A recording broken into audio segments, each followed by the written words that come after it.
Pada zaman dahulu, hiduplah seorang perempuan cantik bernama Dayang Sumbi. Ia memiliki seorang anak laki-laki yang diberi nama Sangkuriang. Keduanya tinggal di sebuah rumah bersama dengan seekor anjing setia yang selalu menjaga ibu dan anak tersebut. Tak ada yang tahu bahwa Dayang Sumbi sebenarnya adalah seorang dewi dari kayangan, dan anjing bernama Tumang tersebut adalah suaminya. Dayang Sumbi dan Tumang dikutuk oleh dewa karena sebuah kesalahan. Mereka harus turun ke bumi dan tinggal sebagai seorang manusia dan seekor anjing. Keduanya menerima dan menjalani hukuman tersebut dengan lapang dada.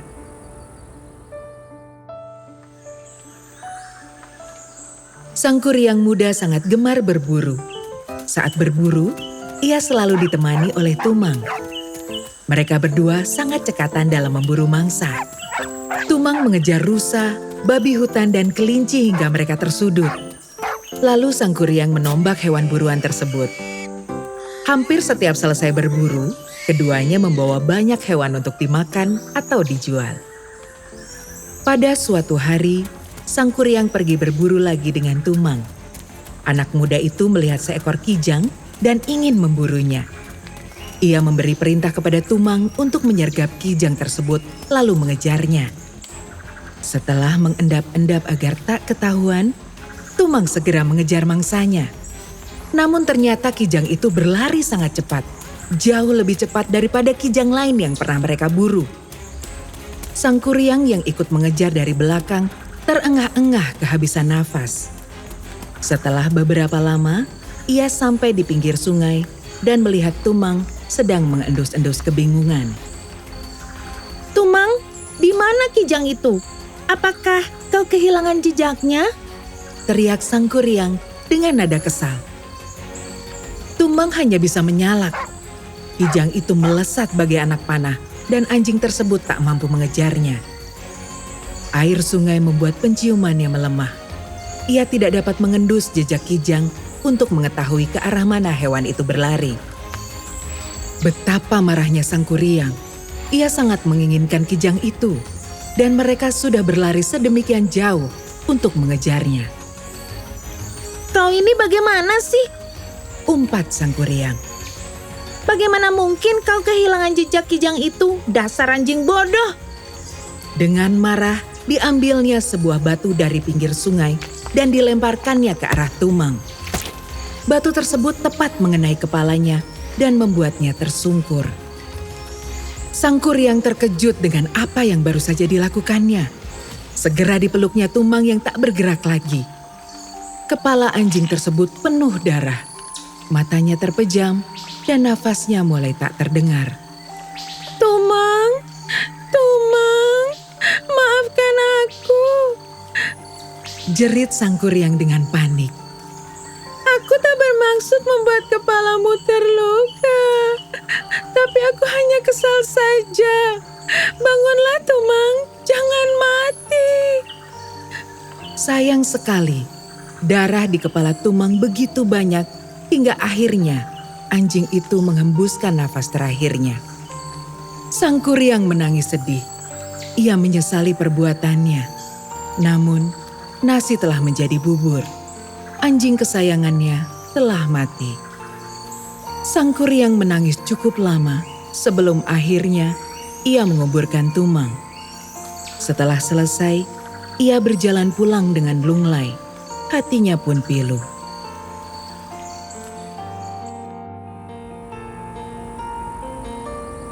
Sesampainya di rumah, ia menceritakan apa yang terjadi pada ibunya. Dayang Sumbi yang terperanjat atas kematian Tumang langsung melampiaskan kemarahannya pada Sangkuriang. Ia mengambil sendok kayu yang biasa digunakannya untuk menanak nasi, lalu dipukulkannya sendok itu ke kepala Sangkuriang dan mengenai dahinya. Pergi kau anak kurang ajar, berani-beraninya kau membunuh Tumang yang begitu setia padamu. Tapi ibu, pergi kau, jangan pernah kembali lagi. Dayang Sumbi mengusir anaknya dengan penuh kemurkaan. Sangkuriang pun meninggalkan rumah dengan dahi terluka dan hati yang pedih. Ia berjalan tak tentu arah. menuju kemana saja kakinya melangkah. Berkelana dari satu daerah ke daerah lain. Bertahun-tahun Sang Kuryang berkelana dan dari perjalanan tersebut ia menimba banyak ilmu dari satu perguruan ke perguruan lain. Selain seorang pemuda yang cerdas, ia pun anak seorang dewi, sehingga ia dengan mudah mendapatkan kesaktian dari berbagai perguruan.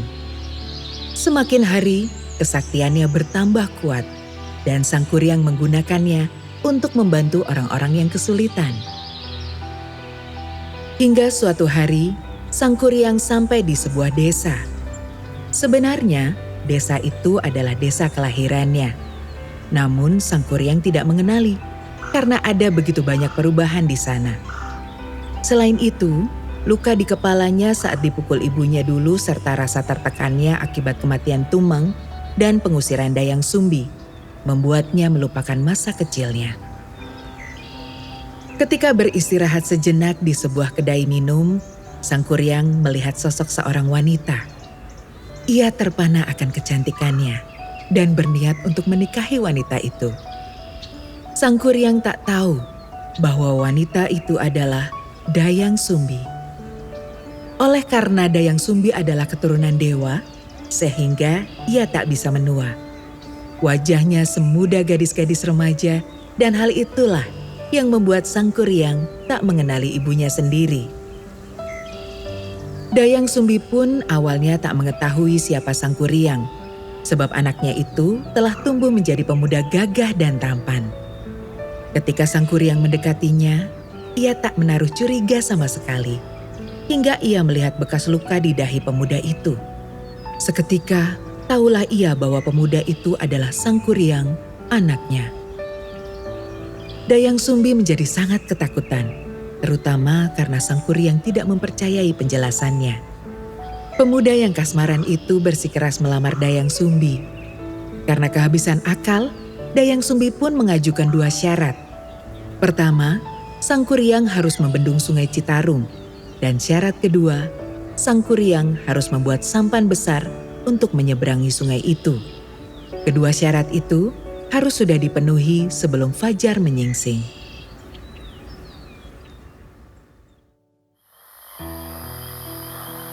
Dayang Sumbi mengira kedua syaratnya akan membuat Sang Kuryang mundur.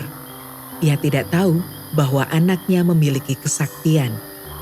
Dengan cepat Sang Kuryang menyanggupi permintaan tak masuk akal tersebut. Malam itu, Sang Kuryang melakukan tapa, mengumpulkan kesaktian dan mengerahkan makhluk-makhluk gaib untuk membantu menyelesaikan pekerjaan membendung sungai. Dayang Sumbi yang diam-diam mengintip pekerjaan tersebut merasa cemas. Bagaimana jika Sang Kuryang berhasil menyelesaikannya? Tak mungkin aku menikahi dengan anakku sendiri. Dayang Sumbi pun memutar otak. Begitu pekerjaan Sang Kuryang hampir selesai, Dayang Sumbi menggelar selendang sutra merah. Lalu berdoa pada dewa di kayangan untuk membantunya. Selendang merah itu terbang ke arah timur dan menutup sebagian langit. Orang-orang mengira matahari sudah terbit di ufuk karena langit sudah memerah. Sang Kuryang terkejut dan tak mengira pagi datang lebih cepat dari perkiraannya. Ia pun segera mengetahui bahwa hal tersebut adalah ulah Dayang Sumbi yang tak ingin menikah dengannya.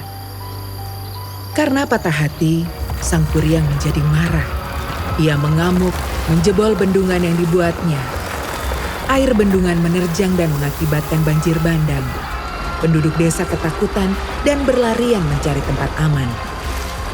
Kemarahan Sang Kuryang tak berhenti sampai di situ. Ia pun menendang sampan besar hingga terpental jauh.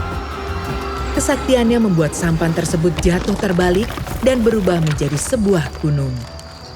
Hingga saat ini, gunung yang bentuknya mirip sampan terbalik itu masih bisa dilihat. Namanya adalah Gunung Tangkuban Perahu.